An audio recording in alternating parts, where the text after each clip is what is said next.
Kaiser White already making plays, man. That was nice. You look at the way the defense was called, period. That's really what I was looking at, man. Gannon called a great game as far as, the starters called a great aggressive game.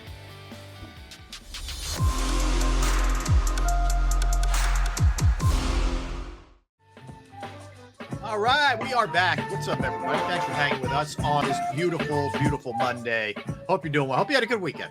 We are Sports Take, JAKIB Sports YouTube Network. We just covered the offensive side in the Eagles' first preseason game. Guys, let's jump over here to the defensive side. Let's start with Kaiser White jumping that route, getting the pick, which leads to the Eagles' second touchdown when Minshew came in there and they kind of pounded it down the field. But Kaiser White already making plays, man. That was nice. You look at the way the defense was called, period.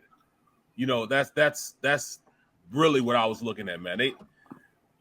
Gannon called a great game as far as, the starters called a great aggressive game. He was aggressive in his play calling. You look at the DBs. All the corners were playing at least 3 to 4 yards off the defender on that play. Which made the quarterback hesitate in his decision making, which allowed Kaiser to run up under the route because he wasn't even looking at it. He was just looking at how tight the DBs were on that play, which allowed Kaiser to undercut and make the play at linebacker. One thing allowed this to happen for him to get a bad pass off and get picked by Kaiser White. Look, the guys up front, pressing the pocket, rushing the passer, making them very uncomfortable. All those things led up to that play, man. I like his game plan, the way he was calling with the starters. Did they do enough for you? I mean, or are you cool? You didn't want to see a ton in terms of like being multiple different fronts and whatnot. Of course, I want more. You know what I'm saying? I want more. I thought they could have played a little more. I mean, it's almost, I'm not gonna lie, it's just different when it comes to the defensive side of the ball and the expectations, because the quarterback position is such a, not frail, but it's a position where you can't afford not to have your starter in there. You could be more interchangeable with the guys you had on the defensive side of the ball. So they could have played more. I know on the offensive side of the ball, we just can't get number one hurt. What do you got her? I like the fact that Kaiser on that interception, if you watched him on the replay, how he locked in on Zach Wilson's eyes. He locked and he floated. He floated to a spot. And because there wasn't many open area, because of the way the cornerbacks were playing up on the coverage, Wilson, first of all, it was a bad throw by Wilson. You basically threw into double coverage, which you shouldn't have done. But the fact that Kaiser was smart enough to read exactly where he was going and he slid in that direction, and boom, ball's right there to him. I've loved it. I've watched him when he played with the Chargers. I loved everything about him. I thought he was one of the more underrated linebackers in the NFL the last couple of seasons. And I thought the Eagles got him on the steal.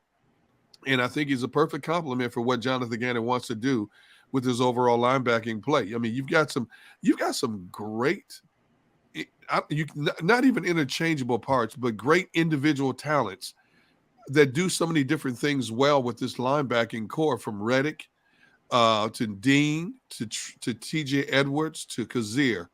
Sometimes you look at linebacking cores and they're like carbon copies of each other. But now with this group, and Kaiser, I love his sideline to sideline, his ability to get to the ball, his ability to get in the hole and stuff running plays. If nothing else, slow down running plays so somebody can come help on the backside. I'm really excited about his play. I just hope they can keep him healthy. First and foremost, keep him healthy. Yeah, he's a little bit on the lighter side. Yeah. You got to keep him healthy. He likes to get his nose up in there, which makes you a little bit nervous, but that's how he played the game. That's why he's been in the game. He's still in the game now because of his style of play. Yeah. But, I wish I could have seen a little bit more from Gannon. I'm not surprised we haven't seen a little bit more in terms of gamesmanship in a lot of ways, but that's to be expected. You can't tip your hand now. You're not going to tip your hand when you play against Cleveland practicing on the game Sunday. And we might see a little bit more in the game on Sunday against Cleveland, but you're not going to see the full arsenal. And I know we get excited in anticipation of what we want to see and what we think they can do, but, We just have to be patient. But I just like the overall nucleus of what I'm looking at right now. Yeah, I was okay with it, Barrett. I didn't think he was going to show us a ton in that first preseason game. Right. Everybody's vanilla, and the Jets are very vanilla. And look, is the reality the Jets are probably not a great team? Yeah, but so what? I mean, I thought TJ Edwards played well in the little bit of time that he had. He made his presence felt on a couple plays physically. I mean, right. Derek, there is a lot of depth, man. I mean, like Davion Taylor is there, Reddick, Edwards, Nakobe Dean, Kaiser White. It's as good of 4 or 5 guys as I can remember in no question forever with this team. Yeah, you look at Big Seals just text me. Zach Wilson tips routes, easy to jump routes. Yep. Yeah, that's what I just said. Yeah. He's not a good quarterback. I don't think he's going to be. I don't think he's good. No, he's not. I've been telling you guys that for the last 2 years, right? What I say? He was not the number 2 quarterback in that draft. Mm-hmm. By far, he wasn't the number 2. In fact, he might have been the worst out of the bunch of 5 that were quarterbacks in the draft. But you know what? I'm. That's why I'm saying, I knew he wasn't. I knew it was going to be very vanilla what they're putting out there. You're not going to see anything. But what I saw was tighter coverage. Means more aggressive mindset. Means they're going to take the attitude of their coach. And they took the attitude of Gannon, and Gannon was more aggressive. So the team played more aggressive. Even in a vanilla front, they were still aggressive in how they were approaching the game. Guys were up on their guys tight. To me, that's all being aggressive and understanding that you got to play this way in order to make plays. And it was a play made because they were playing aggressive. Yep. Schematically, we didn't say anything. You know what I'm saying? It was nothing. Schematically, they didn't really rotate defenses, the front seven. It was real vanilla, but the attitude was there. Yeah, no, well said. All right, so the rookies, we saw a couple times Jordan Davis being disruptive. Jordan Davis doubled and triple teamed on one play in particular in the defensive backfield. Nakobe Dean comes in and cleans it up. Dean had 4 tackles. We saw a little bit of what those guys were able to do at Georgia. So let's start with Davis and what we got out of that in his first, call it real, whatever you want to call it, NFL action. He came out like a man on fire. Guns blazing, playing great,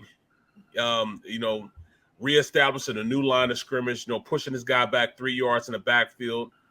I saw everything that you could see him for, as the number 13 pick in the draft. You saw it out there. But then, towards the end of the game, he started to fade a little bit. So are they doing enough in practice, you know what I'm saying, to get in shape to play an entire game? Mm-hmm. And, I don't think it's just from his standpoint of the way he played, but I thought it's the entire defense. Those guys that played a substantial part of the game, those younger guys, they all started to fade. I didn't know if they were in shape enough, not just him, it's just magnified by him because he's a bigger guy. Yeah.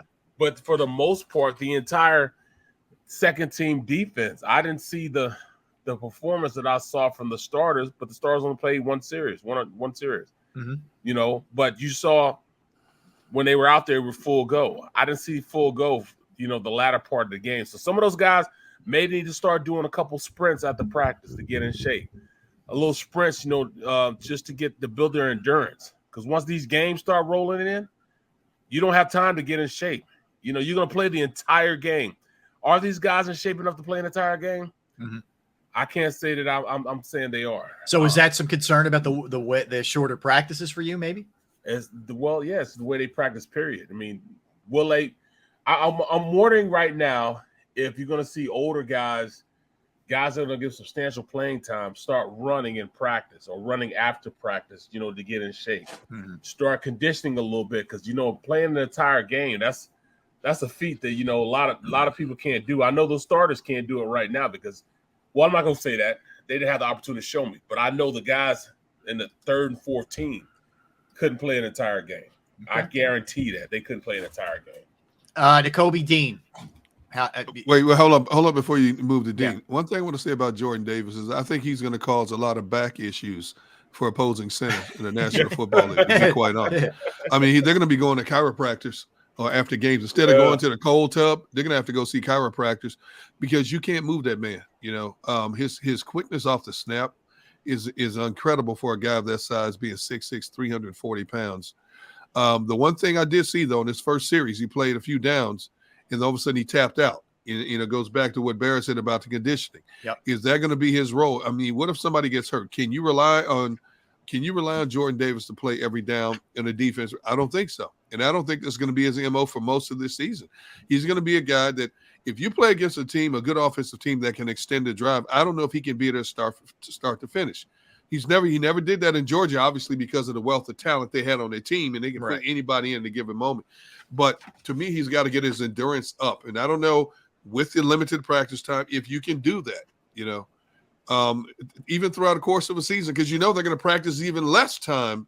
They're going to do a lot of walkthroughs during the regular season to get your body ready for the next game. So I don't know if Jordan Davis will ever be 75, 80% snap guy. I don't know if they want him to be. Yeah, I don't think that's their intent, at least for But I'm this saying, what if you lost Fletcher or Hargrave due to injury? Agreed. Yeah. Then how does this role elevate? To what degree can you elevate trial his role? by fire, man? Get in there, man. But I'll tell you what, though, after watching him go at the snap of a ball, watching him bang helmets with a person in front of him, and that person is trying to get leverage, lower body leverage, and they have no prayer of getting lower body leverage against a Jordan Davis. He still has to work on his technique a little bit. I thought he's a little too high for me. Instead of shooting straight out to me it shoots up a little bit too much and then uses his body weight to get that push factor. I want to see him do more shooting straight out, because if that's the case, there's going to be a lot of hurting centers in the National Football League on this Eagles schedule this year. There's no question about that. But and like I said, once again, my boy Big Seals, it's not just Jordan Davis that didn't, that slowed down a little bit. I'm not going to say they didn't play hard, but slowed down. You can tell the pace of and that want to start to leave a little bit. Guys were just out there. And it wasn't just him. It was a lot of guys on that defense. A lot of guys on that defense. And it just takes more running after practice, more running in during plays, finished plays. Exhausting yourself. You got to get yourself exhausted. Your body gets used to playing while it's exhausted. Mm-hmm. And that's one of the things I talk about. Getting your body hardened to play in the NFL game the entire game. Because even though these third and fourth team guys, what if an injury happens? Now they're first team. That's right. Are they in shape enough to play an entire game? In that league, it happens fast, man. Yeah, brother. Hey, Barry, in today's football, they don't run after practice like back in the Andy Reid days, man. They don't do that stuff anymore. Get on that sled. Get on that sled. Stuff doesn't exist anymore. Which is ridiculous, man. Think about it. How often do you see guys hitting sled after practice, running around the circumference of the practice field? I don't. You don't see it anymore, man. The last I saw of that is when, damn, I can't believe it's been that long. Time flies when you're having fun. It was when what's his name? The safety. Oh my goodness, went to New Orleans. Malcolm. That group, right? Malcolm. Yeah, Malcolm. It was when Malcolm was there. Remember, after practice, to stay in shape or to get in shape, Malcolm and a bunch of guys would go over in the other field and run sprints. Mm-hmm. And the reason I remember it because I remember Sanders used to be over there running with him. Okay. Avante used to be over there running with him. They run sprints after practice just so you can get in shape, get your body tired. You have to get your body tired in order to know how far you can push it. Yes. All right. If you don't know, then how are you supposed to get in the game? And when, because being tired and out of shape will make a coward out of you. You know what I'm saying? It'll make a coward out of you, make you quiver. And you can't afford to, to not be in shape. Right. Fatigue will make a coward out of all of us. Amen. Well, not only that, but when they also tell you that when you're tired is when you push yourself a little bit more. You have to push yourself a little bit farther than you're accustomed to going to build up your endurance. Mm-hmm. And then you can build up a little bit more. And every time it's a little bit more and a little bit more. Yeah. But, nowadays, you don't know what you can do until you do it. I hear it. All right. Well, how about Nakobe Dean? A guy who probably won't be counted on as heavily considering the depth that they have at the linebacker core, at least to start the season. but did come up with a couple plays, and you saw the ability to go sideline to sideline. You also see that he's not the biggest dude in the world out there. But what was your impression, Barrett, of what you saw from JAKIB? Very aggressive. He knows the game. He understands the game. You could tell he's real smart because he was reading his keys. He was right there on his keys, especially in stopping the run. When you watch him, he's very instinctive. He saw things happen in front of him, and he used the guys in front of him to make plays. Like they keep talking about how Davis went up there to make the play. He missed him, slowed him down, and then he was JAKIB Dean was right there to pick it up. Though that's his job. That's what he's supposed to do. That's how he's been playing. Use your big guys in front so you can make plays. They'll lead you right to where the play goes. His keys will. And he was following his keys, man. I thought he played well. I thought he shined when he needed to shine. You know what I'm saying? Made some crucial tackles where he needed to make those tackles. That's what it is. That's what you have to do to try to make a roster, try to play if you want to play now. You know what I'm saying? He still has a lot of learning to do. Sure. But that just comes from reps. The more reps you get, the better you get. And I believe that he wants to get better. So, I think we just saw a glimpse, a small quiver of who he is as a player. As he gets, better acclimated to what Gannon wants to do, he's going to get better and better. So you're not going to have to worry about JAKIB Dean. You know what I'm saying? He's going to do whatever it takes to get better. You can believe and I think the great thing is you don't have to rely on some of these guys like you would in other years if you didn't have depth at these positions. Like he can kind of learn, continue to learn and work his way in. Right. Exactly. JAKIB Dean was born to be a football player. Okay. Yeah. There was one play in particular. The Jets ran a running play to his side, and he was locked up on the tackle a little bit too long. I believe it was a tackle or the guard, and he couldn't get the angle on running back, and the running back got by him. But that's a valuable learning tool. You were this dominant player in college, and whatever you may have lacked in terms of technique, you were able to make up for because of physical attributes. Now you're going to have to combine a little bit different technique, a professional level technique to go along with all that athleticism to make you that much better of a player. And he'll pick that up. Absolutely. That'll come with time. When you look at the film on him, look, okay, JAKIB, look what happened here. You got locked up on this guy. You see how the linebacker, and he tried to turn and get to the running back, and by the time he turned, the back was already past him. But those are learning tools, and if Jonathan Gannon and those guys pick up on that stuff, like I know they will, it'll make him that much better of a player down the road. I think the future's real bright, man. With all the first three picks, man, Juergens, second rounder, but Davis, Juergens, and JAKIB just went out there and crushed, man. Absolutely, showed really good show. How he looks good. And how he does look good. How he looks good for last year's too. All right, so let's jump then to yesterday. Andre Dillard gets into it 3 different times in practice. Actually, Nick just told him, go hit the showers, man. Enough's enough. Keep in mind, he's coming off concussion protocol too. But he gets into it initially with Derek Barnett. Those two have a history. Barnett has a history with everybody. But anyway, so they get into it. Then twice he gets into it with Patrick Johnson. After the third time, his helmet got ripped off. They told him, just go. Is this just the way it goes sometimes in practice, or is there a little bit more to this? No, that's just the way it goes. I know he's tired of people hearing what people are saying, so I think he wants to play a more intense game, and that comes, that building the intensity. It's not just selling wolf tickets, but you got to show that you're pissed off. You want to play. And sometimes your better judgment on doing the right things. Sometimes it gets a little swayed a little bit. There was times perfect example. I can remember back in my rookie year, and it was week 14.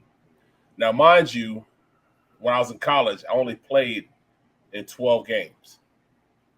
Now we're this is week 14. So you're way past your Oh, I'm actually this is week 14. I'm actually 16. I've played in, if that's week 14, that's 18 games that I played starting and play every snap in. Yep. Because I had 4 preseason games. I played every snap to get me ready for the season. And then I turned around, I played every snap of the games during the season. So it's week 14. I'm already hit the rookie wall. I've crushed the rookie wall. And at that time, long story long, I had broke my thumb earlier in practice on 907. Okay. They just tape it up. I go back out there. I'm still playing. I go out there, we're doing team, and something happens, and my coach says something to me, and I get so pissed off. I'm pissed off, run at him, and I start chasing him around the field. This is Callahan, Bill Callahan. I'm chasing. Don't do that to me, Derek. What? Don't do it to me, Derek. Do what? I know what you're thinking right now. I'm thinking nothing. I'm listening to you. All right, so let me finish. All right.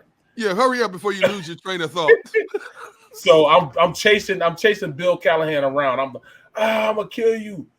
Just leave me the F alone. I'm pissed off. So here comes, they grab me, and I'm still going. I'm mad. I'm just hot, and my coach comes over to me. I want to kill my coach, but then Ray comes over to Ray Bob comes and say, "Hey, just take it to the house. Just take it in. Just take it in. Just go in."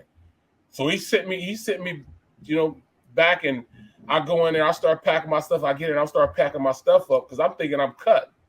I'm like, man, I didn't got cut. Man, I messed up my whole NFL career because I wanted to kill this little dude, man. I'm pissed off. The coach didn't got the better of me, and I'm ready to kill him. And so as I'm coming in, as the guys, they break practice like 30, 40 minutes later, and as they come in, Ricky Waters, the rookie gonna get cut, I'm like, oh man, see, I know I'm cut now. So eventually everybody leaves the locker room, and they go into meetings. And I'm still in my locker packing my stuff up. So Ray Bob comes in. This is Ray Rhodes, everyone. Yeah. Ray Bob comes in and says, what you doing? I said, what you mean what I'm doing? You just cut me. I didn't cut you, man. I just want you to calm down. Go ahead and get back to get in that meeting room and figure out what you did wrong. So I go in meetings. After the day was over with, I'm in my locker. He said, I want you to come to my office when you're done. That's all right. So eventually he told me, we sit back and me and him start drinking moonshine and he's telling me stories about that, but he just wanted me to cool down a little bit. You know what I'm saying? So sometimes you need that. They just made him go in there just to cool down a little bit. Okay. You know what I mean? I don't mind it. It doesn't bother me at all. I wonder how much maybe Jeff Stoutland is riding Andre Dillard, trying to make him a better player. And Andre Dillard doesn't handle it like some other people might handle it. Is he hearing the outside noise too much about, trade him? Yes, what do you do with Andre Dillard? That's exactly Does Andre Dillard feel he doesn't get respect from defensive players because he hasn't lived up to that first round expectation since he's been with this organization? Yes and yes. See what I'm saying? So There's a lot of things, a lot of inner working mechanisms that could have led to what happened on Sunday. And, I would imagine he got browbeat by the coaching staff. Look, man, we're not out here trying to hurt each other. We're out here trying to get better. And if you play like this in practice, you're going to be mentally out of control if we put you in a game. We can't have this out of you. You could cost us on a crucial drive in a game. If you're in a game, if you let your emotions get the best of you and cost us a major penalty for unsportsmanlike conduct, unnecessary roughness, so on and so forth. You have to be mentally tougher than you're showing right now. Well, that's exactly what it is. Yeah, he has to. And he's had these before. He's had these kind of things. Yeah, But I mean, I want the intensity. I want you to be able to handle yourself, but I want the intensity. It's not like he's not a good. He is a good player, actually, man. He is. He be starting in most places. He's got Jordan Mailata in front of him. That's why he's not starting. He's soft though. That's what he needs to get that soft moniker off of him, and I think that's what he's trying to do. Get the soft moniker off him. It's hard to get that off your, who you are. I mean, my last 5 years of my career, they labeled me a backup, and I didn't get eventually I didn't get a chance to start because of it, because they named me a backup. No matter how hard I played, how good I played, several times I beat the starter, beat him out in practice, beat him out in camp, but they would still start. And, I'm going to tell you why I know I beat these guys out, because I was still on the squad. Because once you're an older guy like that and, you're just a backup player, they usually let you go. But I actually played better than the starter, and they didn't want to let me go because I played better than the starter. So they knew they could put me in at any time, and I could go out there and ball. Interesting. All right, well, give me anything else that stood out to you guys. Could be good, could be bad. Doesn't necessarily have to be a positive. Teams. I would special say teams are a problem. Brandon Graham was out there playing like a kid. Man, he was energetic, getting off the ball, no ill effects whatsoever from that Achilles injury. Brandon Graham is just out there having fun, and he looked like the Brandon Graham of a few years ago in 2017. His quickness off the snap is going to be a big problem for a lot of offensive tackles this year. Yeah. Well, you're absolutely right, man. I mean, he looks young, vibrant, ready to roll. I can't wait to see how they're going to do a mixture of these, 3-4 and 4-3 defenses, add a little bear front in it, man. It should be interesting to see. But one thing I'm starting to notice, and it's starting to rear its ugly head already, is special teams being a problem. Michael Clay has to get it going, man. Yeah. Right now, his special teams are not atrocious, but they're not very good at all. Yeah, Barrios had a decent little return, and he's a really good returner, mind you. Yes, I'm not saying that, but he had an okay little return. And I'm not worried about Jake Elliott, but I'm worried about a lot of other stuff. When it comes to this team. Exactly. I mean, that's something that it used to be with Coach Phip, that it was a weapon for our special teams, whether we were pinning somebody or we were turning on somebody or flipping the field on somebody. We don't have those dynamic effects anymore that we have with Coach Phip. And it's very, very evident also. Very evident. Yeah, no, I hear you. That was I just suppose we'll see. And we keep hearing about him. I mentioned Covey. He injures the finger. We'll see what ends up playing out there. But he is practicing with the fingers taped up. He got a boo-boo on his finger, and we are actually making that. My man called it a boo-boo. Yeah, he called it a boo-boo. He's still practicing. I don't know, but he didn't do much in the game. I didn't see anything that was all that impressive, frankly. From anybody in the return game. I thought Huntley was okay, but nobody really stood out in a positive way from that thing. But so the way it works is they'll cut from 90 to 85 tomorrow afternoon. They'll get that down. They go to Cleveland for Thursday and Friday for the joint practices. I guess Saturday will either be a walkthrough. I would guess a walkthrough. Then the game Sunday is at 1:00. The Browns have activated Denzel Ward. So that's good too. I mean, they're going to be going against another really quality defensive back. So I like that. The more the merrier as far as the Browns go. Get as many good. And Barry, it's always good just to hit somebody else for a little while, man. You get exactly. That's part of the reason why fights are breaking out anyway. These guys have been at each other for a couple weeks now. It's ridiculous, man. I mean, you just want to hit somebody else in another jersey, and that just comes with it, man. Yep, absolutely. Comes with it. All right, so here's what we have coming up at 2:00. Hugh Douglas. Hugh Douglas is now, will be at least, it's official, in November, will be in the Eagles Hall of Fame along with Trent Cole. Two guests of the show, two friends of the show. Congratulations to both of those guys. But Hugh's going to join us coming up at 2:00. Phillies, when we get back, here's what we're also going to do at 2:00. And we'll do a little bit of this coming back as well. We're going to go around the league with who looked good, who didn't look good. I was doing backflips when the Cowboys looked unorganized and sloppy. 17 penalties. Thank you, Mike McCarthy, the gift that keeps giving. We appreciate it. So we'll get into that a little bit too, and look at Week 7 as we continue our journey through the schedule here. We're into Week 7 now, so we'll dive into that as well. And some Phillies when we get back. They lose 2 out of 3, but is it reason for concern, or was it just ridiculous pitching that they went against? We'll dive into that. And Hugh coming up in a little bit when we return. We also need to touch on Deshaun Watson getting lambasted by Jacksonville fans. I mean, did you hear the chants they were raining down on him? Yeah, well, get used to it. That's what I say. Yep. Jeez. Yeah, and he did not look good. Forget about the fans. No. He looks like a guy who hasn't played football in a long time. So we'll discuss that as well. Sports Take, D Gunn, B Brooks, R Ellis on this beautiful Monday. Let's talk a little Razor technology. Yes, Razor Technology's comprehensive managed service provider solutions delivers constant monitoring, on-demand assistance, and rapid use resolution.